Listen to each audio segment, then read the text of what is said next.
कृष्णाय वासुदेवाय भक्तानन्दभयाभञ्जन राधिका प्रसवन्नितो गोविन्दाय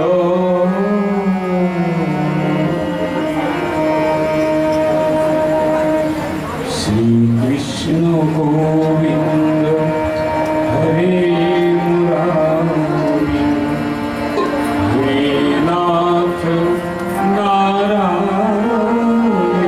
वासुदेवा श्रीकृष्ण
Hare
সকলকে আমার এই রায়বাড়ির পক্ষ থেকে স্বয়ং মাসিমা এখানে বসে আছি, ওনার পক্ষ থেকে আমি শ্রী দেবব্রত সমাদার সকলকে আমাদের এই মা অন্নপূর্ণা পূজার আহ্বান অনুষ্ঠানে সশ্রদ্ধ প্রণাম এবং আমাদের এই অনুষ্ঠানের সঙ্গে সহযোগিতা করার ভীষণ ভীষণ আনন্দ প্রকাশ করছি। দেখুন, আমাদের আজকের এই অনুষ্ঠানের একটা বিশেষ উদ্দেশ্য আছে, সেটা হচ্ছে মায়ের পূজা এখানে 4 দিন হবে। আপনারা জানেন ভাগবত কথা 7 দিনের কথা, 7 দিন ভাগবত কথা হলে ভাগবত সম্পূর্ণ হয়। কিন্তু মায়ের পূজা যেহেতু 4 দিন, আমরা 4 দিনেই সেই ভাগবতের অনুষ্ঠান একই সঙ্গে যেমন পূজা হবে তেমনি মা ভাগবত কথাও হবে। আমার বন্ধু, ভাই, দাদা যাই মনে করেন, ছোটদা কিন্তু সেই ব্যবস্থা করেছে। বিগত কয়েক বছর ধরেই সেরকম অনুষ্ঠান এখানে হয়। এবছরও ঠিক তাই। আজকে ভাগবতের সূচনা হবে। কেউ কেউ প্রশ্ন করতেই পারেন, অন্নপূর্ণা পুজো এসেছি, ভাগবত সূচনা হবে মানে ঠিক বুঝলাম না। আপনাদের কাছে মনে হয় পরিষ্কার নয়। অন্নপূর্ণা পুজো হবে, সেখানে ভাগবতের কি প্রয়োজন? ভাগবত কথা কি করে তার সঙ্গে হওয়া যায় বা করা যায়? ভাগবত এই মা অন্নপূর্ণা এবং ভোলা মহেশ্বরের সঙ্গে কিন্তু ওতপ্রোতভাবে জড়িত, একেবারে ভীষণভাবে জড়িয়ে আছে। সেই কাহিনী আপনাদের কাছে আমি একটু বলবো, দয়া করে এই অধবের কথা শুনবেন। ভালো না লাগলেও শুনবেন, এই কারণে যে আমরা যেমন ইতিহাস পড়ি, ইতিহাস বুঝি, তেমনি ভগবানের কথাও আমাদের কাছে ইতিহাস, সেগুলো শোনা অবশ্যই উচিত। মানব জীবনের প্রধান ধর্ম এবং কর্ম। আমি শুধু আগামী দিনের অনুষ্ঠানগুলো একটু বলে তারপরে শুরু করছি। আগামী দিন, আজকে ভাগবত কথা হচ্ছে, আগামী দিন বাউল গান হবে, কিন্তু তাতেও ভাগবত কথাই হবে। কারণ এই ভাগবত আসলে অন্য কোনো কথা হতে পারে না। গানটা যেভাবেই হোক, সুর যেভাবেই হোক। তারপরের দিনও ভাগবত কথা হবে কীর্তনের মাঝখানে। যেহেতু আমার শ্রদ্ধেয় দাদা নারায়ণ রায় মহাশয় এখানে কীর্তন করবেন, সেই জন্য আমি আর কীর্তনের দিকে যাই না। কারণ অত বড় কীর্তনীয় কাছে আমার মতো সামান্য কীর্তন কিন্তু ভালো লাগবে না। তাই ভাগবত কথা অতি উত্তম কথা, সেই কথা থেকেই আমরা আজকের কিছুক্ষণ ভগবানকে মায়ের কাছে শোনাবো, আমরাও শুনব। আসুন শুরু করা যাক আজকের এই ভাগবত কথা।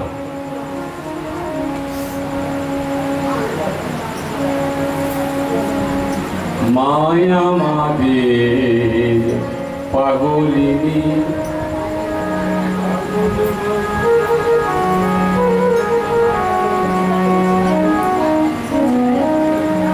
বাবার নামের তাপে গগন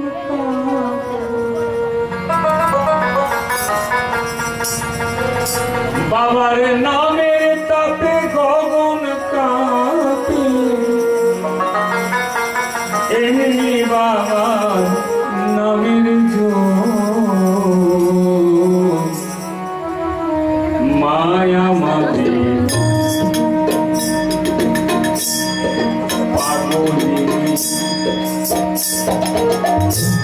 পাগল বাবা গাজা মায়া মানে পাগলি বাবার নামে তাকে গগন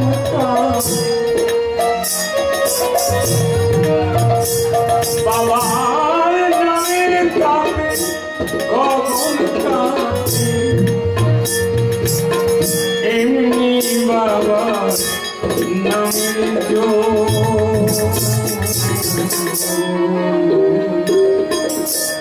মায়া পাগল বাবা গাজা মায়া পাগল বাবা গাজা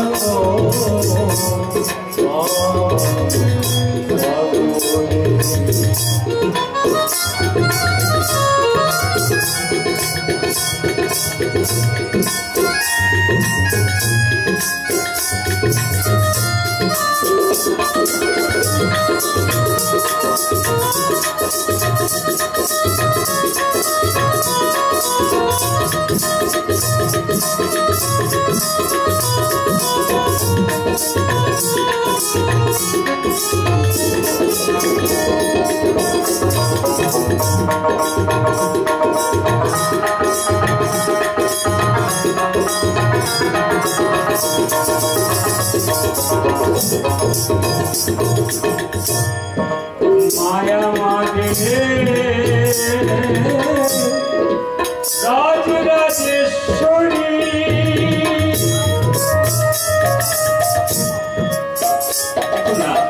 কত গয়নাগাটি করে বসে আছে একেবারে গয়নায় ভর্তি এখনো সাজেনি গো এই তো সব এসেছে সাজবে মায়া মাদের রাজ রাজেশ্বরী পাগল বাবা বাবা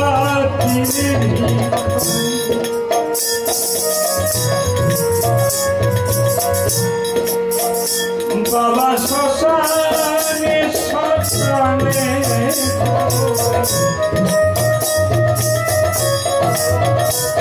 বাবা শ্মশানে শ্মশানে ঘোরে তবু বাবা নামের মায়া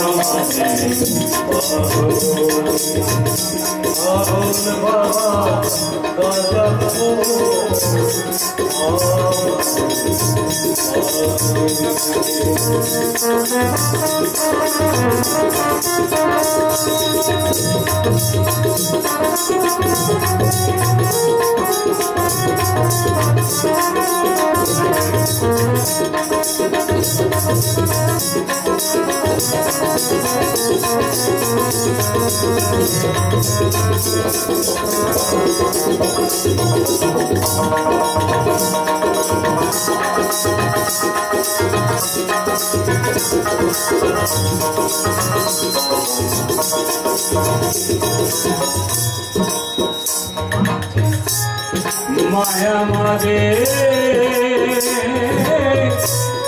अन्नपूर्णा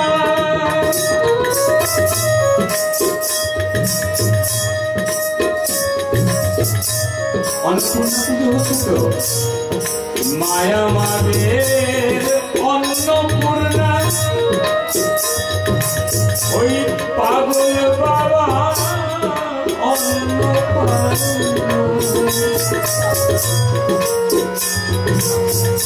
হাতে দাঁড়িয়ে আছে মায়া মাদের অন্নপূর্ণা পাগল বাবা অন্ন পায় বাবা শ্মশানে শ্মশানে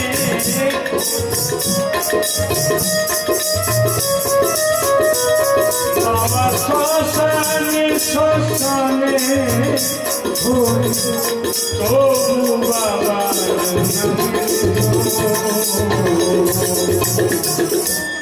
মায়া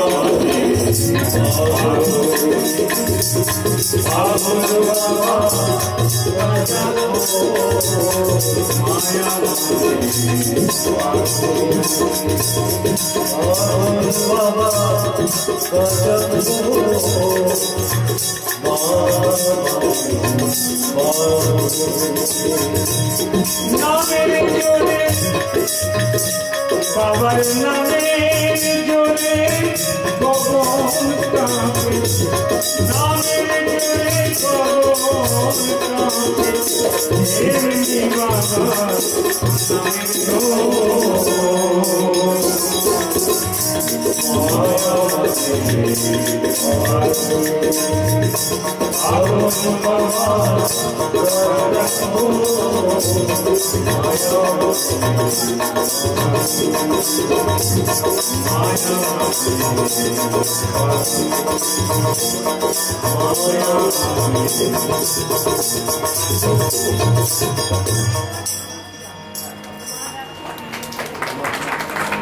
জয় গৌরমানন্দে হরি হরি বল।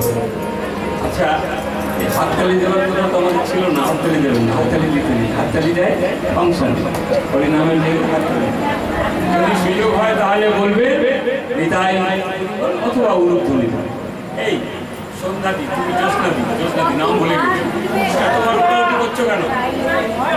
দিতে হবে, যাও, আর আসবে না, এড়ে আর যাবে না। আচ্ছা, এই মার বাবা দুজনে মিলে কি করেছে জানেন? এইবার যাই আসল গল্প। মা কেমন করে আছে, মার বাবা দুজনে মিলে গল্প করছেন গো, গল্প। এই আর উঠবে না, বলে দিয়েছি। হ্যাঁ, না তাকালেই তো চোখ সোনাবাবু, যে কজন বসে আছো বসো, যদি উঠতে হয় একেবারে এখন থেকে উঠে পড়ো। আমি দাদাকে বলে দিচ্ছি, দাদা ওইখানে প্রসাদ রেডি করেন দিয়ে দেওয়ার জন্য। চুপ করে শুনতে হবে, তবে গিয়ে ভালো লাগবে, না কিছু যাবে না, আমারও ভালো লাগবে। ওপরটা এসেছে, আড়ালে বসে আছে, এই মাত্র এলো না, একেবারে থাকবে। মার বাবা দুজনে বসে আছে, গল্প হচ্ছে গো, গল্প। বাবা মাকে বলছে, মা অন্নপূর্ণাকে বলছে, তুমি তো অনেক গয়নাগাটি পরে বসে আছো, তা আজকে একটু হরি কথা শুনবে নাকি? তুমি তো অনেক গয়নাগাটি পরে বসে আছো, আজকে একটু হরি কথা শুনবে? মহেশ্বর বলছেন মাকে। মা বললেন যে হ্যাঁ, তোমার কথা তো খুব ভালোই লাগে, তুমি যদি বলো শুনতে পারি। বলে হ্যাঁ, আমি তো বলবো, কিন্তু তোমার একটা অভ্যেস আছে, সেটা আমাদেরও আছে। কি জানেন, যদি কাউকে বলা হয় তুমি কিন্তু আমার কথা ঠিক করে শুনবে, হয় পাশের লোকের সঙ্গে গল্প করবে, আর যদি চুপ করে শোনে তো ঘুমিয়ে পড়বে। যদি চুপ করে শোনে একটু পরে দেখবে। তা বাবা বলছে মাকে যে তোমার কিন্তু অভ্যেস আছে বসে বসে ঘুমিয়ে পড়া, তুমি যেন ঘুমিয়ে পড়ো না। বলছি দেখো, তোমার সঙ্গে তো আমার, মা বলছেন বাবাকে, তোমার সঙ্গে তো আমার অনেকদিন সংসার হলো, আমি যে ঘুমিয়ে পড়ি এটা তুমি জানো, তাই না? বলে হ্যাঁ, মাঝে মধ্যেই তো দেখি তুমি খালি ঘুমিয়েই পড়ো। আমি হরি কথা বলি, তুমি ঘুমিয়ে পড়ি। না আজকে আর ঘুমোবো না। বলে তুমি যে ঘুমোবে না আমি বুঝবো কি করে? তুমি যে ঘুমোবে না আমি বুঝবো কি করে? আমি তো বলতে বলতে একেবারে, কারণ ভোলানাথ যখন কোনো ভগবানের কথা বলেন, যে কোনো তত্ত্ববিদ যখন ভগবানের কথা বলেন, তখন কিন্তু আস্তে আস্তে আস্তে আস্তে তিনি তার ধ্যানের মধ্যে চলে যান। মানে তিনি চোখ বুঝিয়ে বলতে থাকে, সামনে কে শুনছে কে শুনছে না এটা তার বাহ্যিক জগতে তিনি আর থাকেন না। তাই মহেশ্বর বলছেন, আর তুমি যে শুনবে এটা আমি বুঝবো কি করে? আমি তো বলতে বলতে কখন যে চোখ বুঝিয়ে পড়বো সে তো আমি দেখতে পাবো না। একটা কাজ করো, তুমি যে শুনবে তুমি কিন্তু আমাকে শোনো।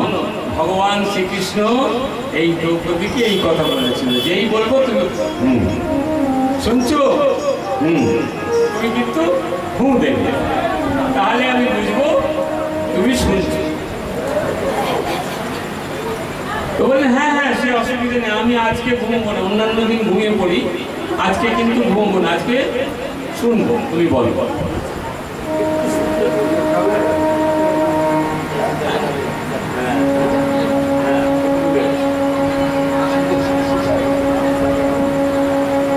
যখন যখন বলবে তখন কিন্তু তুমি ঘুমবে। সত্যি কথাই। এবার মহেশ্বর আমার শুরু করলেন ভাগবত কথা। ভাগবত কথা প্রথমেই বললেন কি, হরের নাম হরের নাম হরের নাম কেবলম কলো নাস্তিব নাস্তিব নাস্তিব গতির।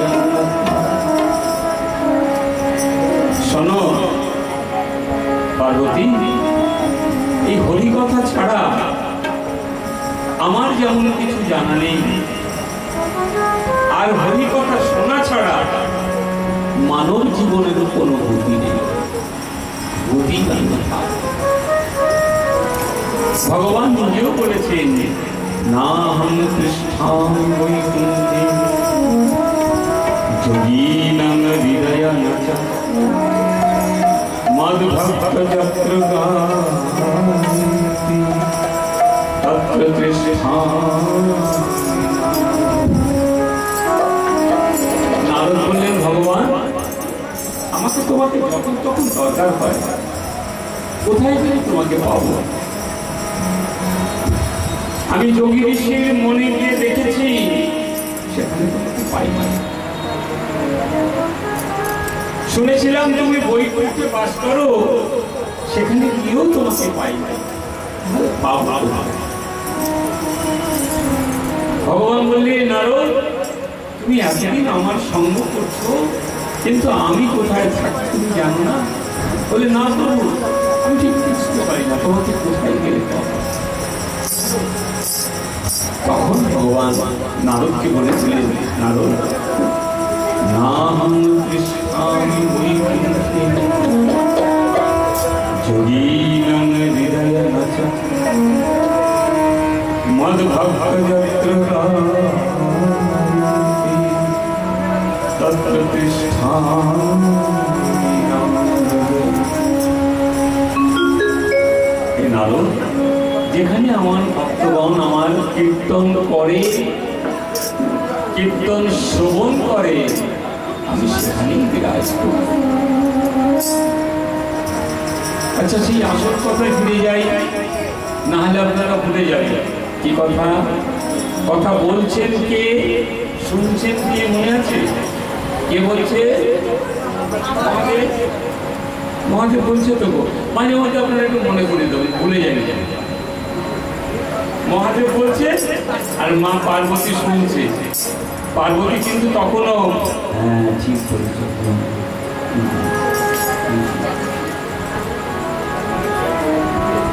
কৃষ্ণ কথা এত মধুর, শুনতে শুনতে শুনতে শুনতে তিনি ঘুমিয়ে পড়েছে।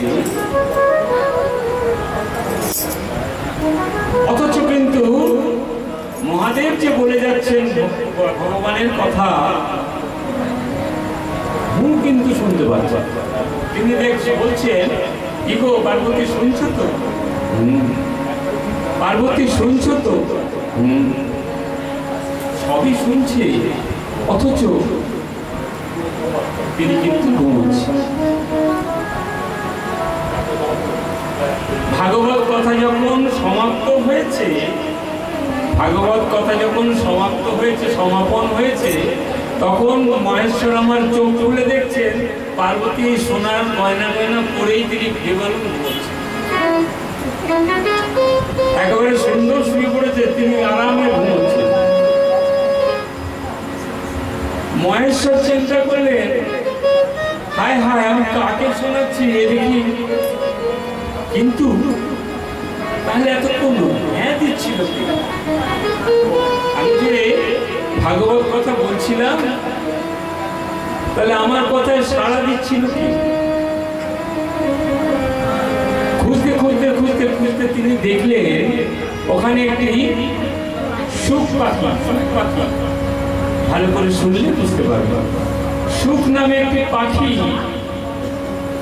ওই পাখি কিন্তু ওই আসরের কাছেই বসেছিল, সে ভাগবত কথা শুনছে আর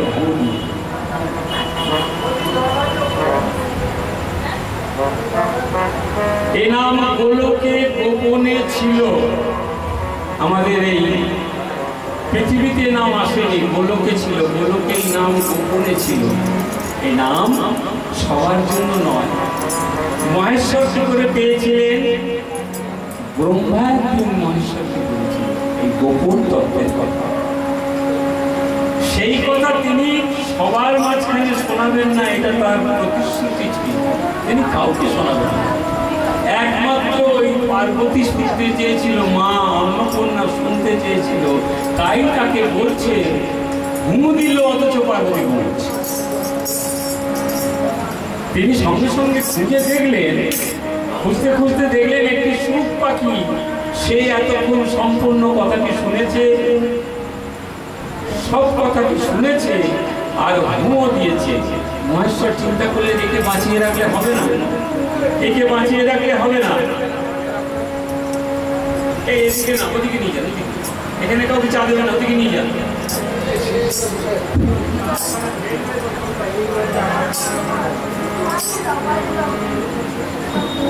কি বলছিলাম? পাখি, হ্যাঁ, এই গন্ডগোল হয়ে যায় না, নিজে চা ভালোবাসি তো, দেখি সঙ্গে সঙ্গে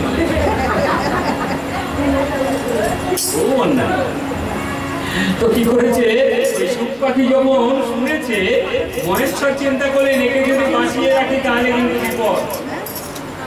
তাই তিনি পেছন পেছন ছুটতে শুরু করলেন, ওই সুখ পাখিকে মারবেন। ভাগবত রচনা করেছিলেন কে গো? লিখেছিলেন কে? লিখেছিল গণেশজি, কিন্তু বলছিলেন রচনা তাই। এই ব্যাসদেবের স্ত্রী তিনি কি করেছে জানেন? তার ওই ব্যাসদেব ওনাকে ভাগবতের কিছু কিছু কথা বলছিল। যেমন ধরুন, আমরা বাড়িতে ঠাকুর একটা অনেক সময় বলি না, জানো তো কৃষ্ণের গোবিন্দের কি লীলা, গোবিন্দের লীলা কত বর্ণনা করব, কত কথা বলবো। এই ব্যাসদেব তার স্ত্রীকে ভাগবত কথা বলছেন, ভগবানের কথা বলছেন, তারও ঘুম পেয়ে গেছে। জানেন তিনি কি করেছে? অনেকক্ষণ বলছো তো, যেই হা করেছে, মানে হাই তুলতে গেছে, ওই সুখ পাখি চিন্তা করছে মহেশ্বর তো আমার পিছনে ধাওয়া করছে, তো এক্ষুনি মেরে ফেলবে। তাই কি করেছে, একেবারে ওই মায়ের মুখের ভেতর থেকে তার পেটে চলে গিয়ে চুপচাপ তিনি একেবারে সেফ হয়ে গেছে মায়ের মুখের থেকে পেটে। ভোলা মহেশ্বর চিন্তা করলেন এই সুখ পাখি আজ বেরোক আর 2 বছর পরে বেরোক, অপেক্ষা আমি এখানে বসে বসে করবই। তিনি মা অন্নপূর্ণাকে ছেড়ে দিয়ে ওই সুখদেব গোস্বামী তার ব্যাসদেবের স্ত্রীর সম্মুখে এসে তিনি বসে রইলেন। 1 বছর, 2 বছর, 5 বছর, না না না, 16 বছর তিনি অপেক্ষা করেছে। 16 বছর, 16 বছর ধরে তিনি ওই মায়ের কাছে বসে থাকতেন। আস্তে আস্তে আস্তে আস্তে সেই সুখ পাখি সুখের প্রসাদে তিনি মায়ের থেকে আস্তে আস্তে বড় হতে শুরু করলেন। একদিন ব্যাসদেব বললেন, প্রভু আমি জানি তুমি সাধারণ কেউ নয়, যার কানে ভাগবত কথা যায়, অমূল্য কথা যায়, সে সাধারণ মানুষ হয় না। আজ আপনারা যে ভাগবত কথা শুনছেন, ভাববেন না এটা এক জনমের পাওনা, শত জনমে কত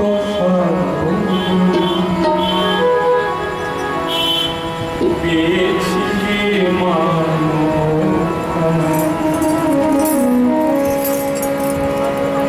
84 লক্ষ বার অপেক্ষা করতে হয়েছে, এক জন্ম নয়। কতবার এসেছি, কতবার গেছি, কতবার এসেছি, কতবার গেছি, শুধু ওই দিনটার অপেক্ষায়, কবে ভগবান তোমার নাম শুনতে পাবো। আজ যারা এখানে এসেছে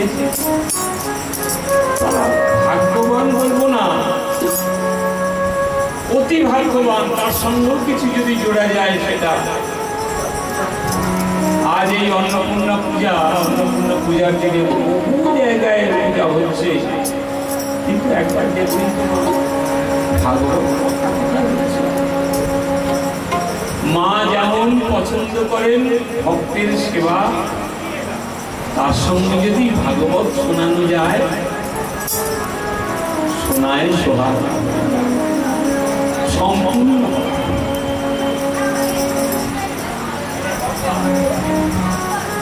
ব্যাসদেব বলছে, আমি জানি তুমি সাধারণ কেউ নয় ভগবান, আমার স্ত্রীর গর্ভে তুমি রয়েছো এত বছর, তার অনেক কষ্ট হচ্ছে, তুমি এবার প্রকট হও, তুমি এবার মায়ের কোলে ফিরে এসো।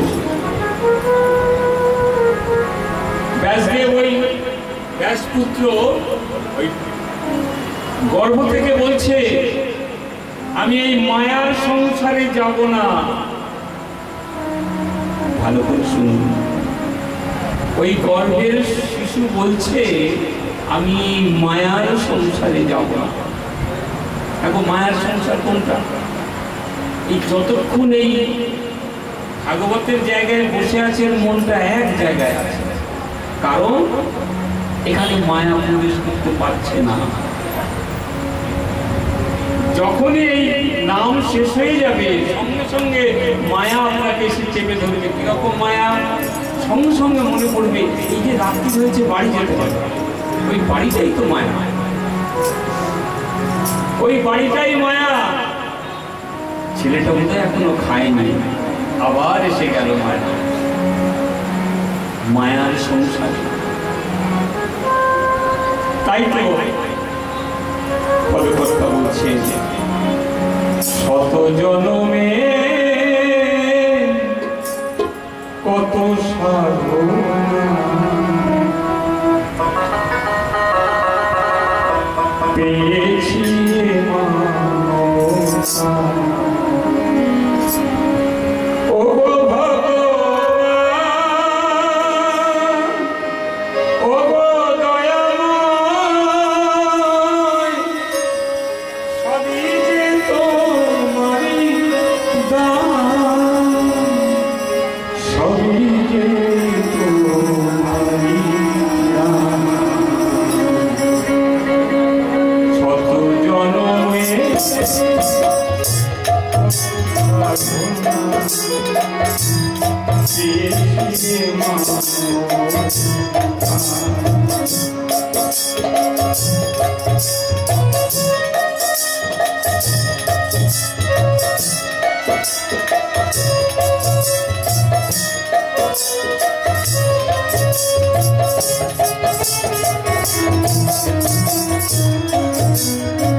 গাড়ি ছেড়ে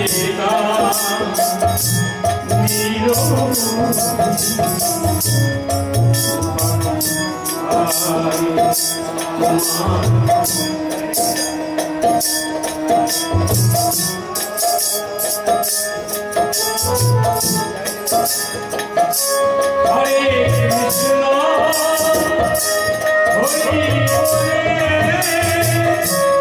সবাই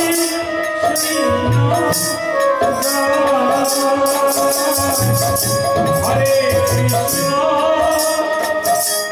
হরি বলে সবাই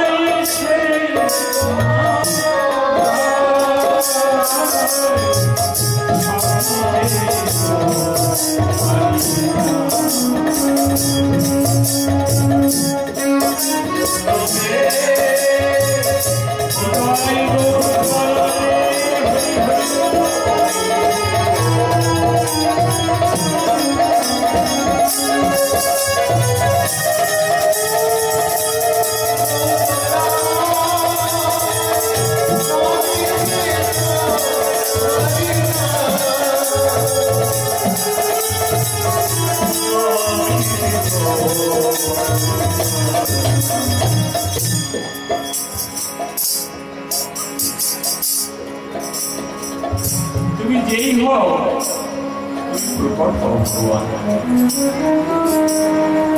না না না, স্বয়ং ভগবান শ্রীকৃষ্ণ সেখানে এসে উপস্থিত হলেন। জানেন, তিনি বললেন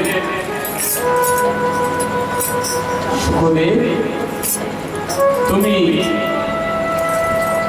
প্রকট হও, চিন্তা করো না, এই মায়া তোমাকে ছুঁতে পারবে, আমি তোমাকে আশীর্বাদ করব।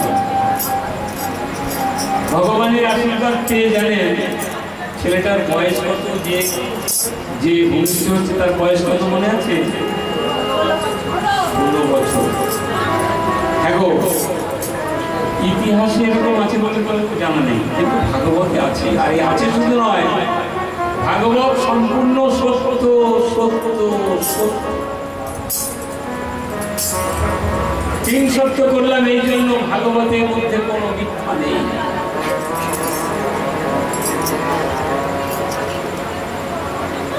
ভগবান বললেন উদ্ধব আমি তো চলে যাব, আমার লীলা সম্পন্ন করার সময় হয়ে গেছে। আমার যা করণীয় ছিল আমি সব কাজ করে ফেলেছি। শেষ ইচ্ছা ছিল রাধারানীর সঙ্গে একবার দেখা করতে। জানো, উদ্ধবকে বলছেন আমার গোবিন্দ, শেষ ইচ্ছা ছিল রাধারানীর সঙ্গে একবার দেখা করব,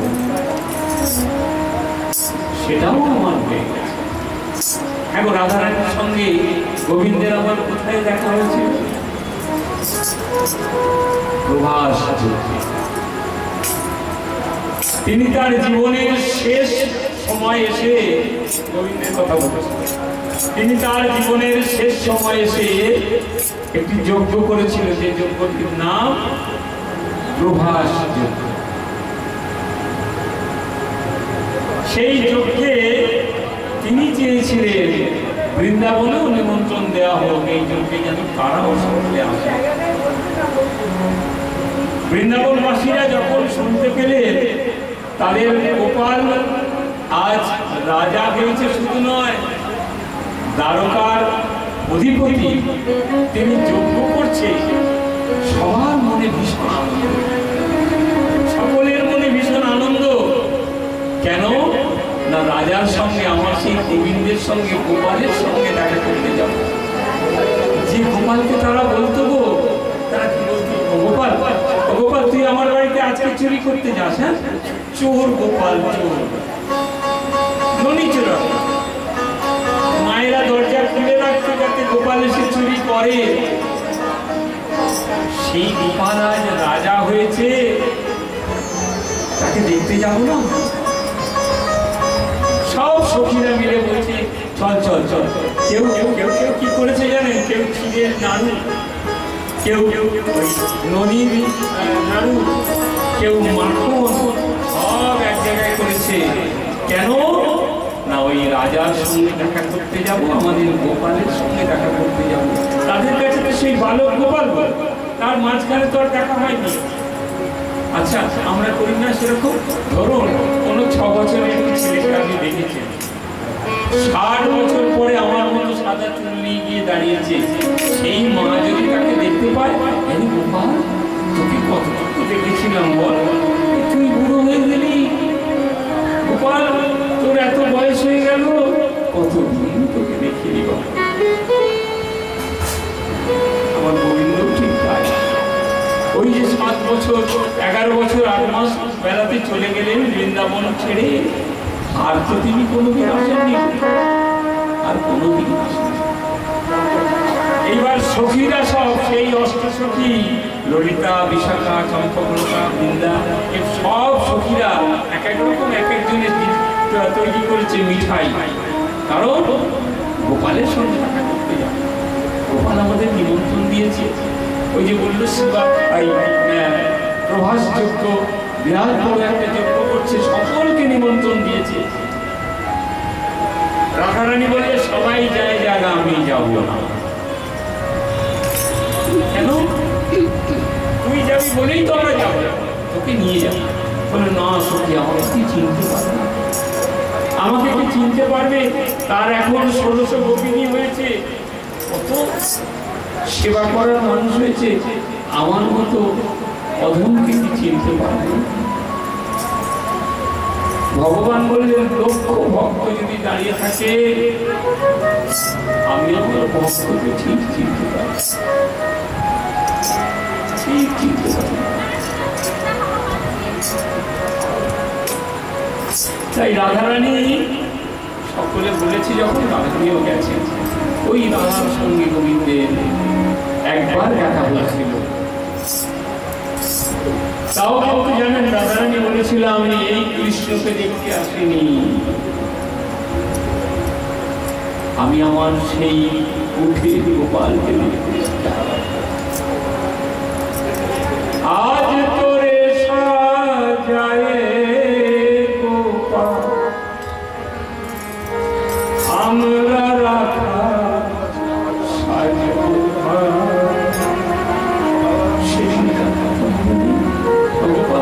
আমরা সবাই মিলে তোকে কত সাজাতাম, ফুল দিয়ে, ননি দিয়ে, মায়েরা দরজা খুলে রাখতো, গোপাল আসবে, কথা দিয়েছি যখন। যশোদাকে গিয়ে বলছে, যশোদা আজকে কি গোপালকে বেঁধে রেখেছিস? কেন রে? না তোমরা যে রোজ রোজ এসে ওর নামে বদনাম করো, তোমরা যে রোজ রোজ এসে বলো আমার ননির ভাণ্ড ভেঙে দিয়েছে, তাই আজকে বেঁধে রেখেছি। যশোদা ছেড়ে দিয়ে, যতই নদী চুরি করে খায়, গোপাল আমাদের কাছে আসবে, তার জন্যই যে আমরা অপেক্ষা করি। গোপালকে দড়ি বেঁধে রাখিস, ছেড়ে দে মা জননী, গোপালকে দড়ি বেঁধে রাখিস, ছেড়ে দে মা জননী, ননী চুরি করুক গোপাল, ননী চুরি করুক আরো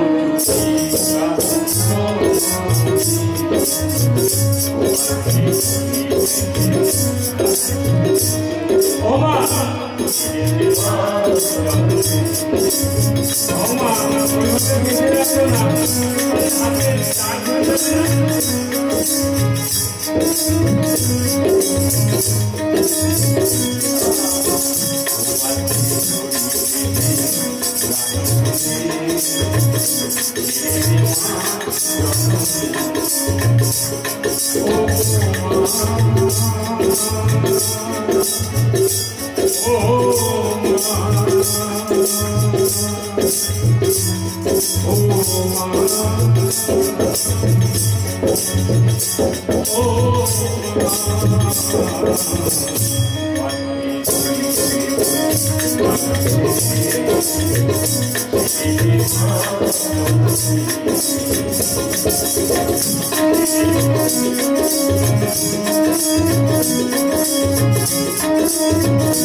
চলো আমরা সবাই মিলে যাই।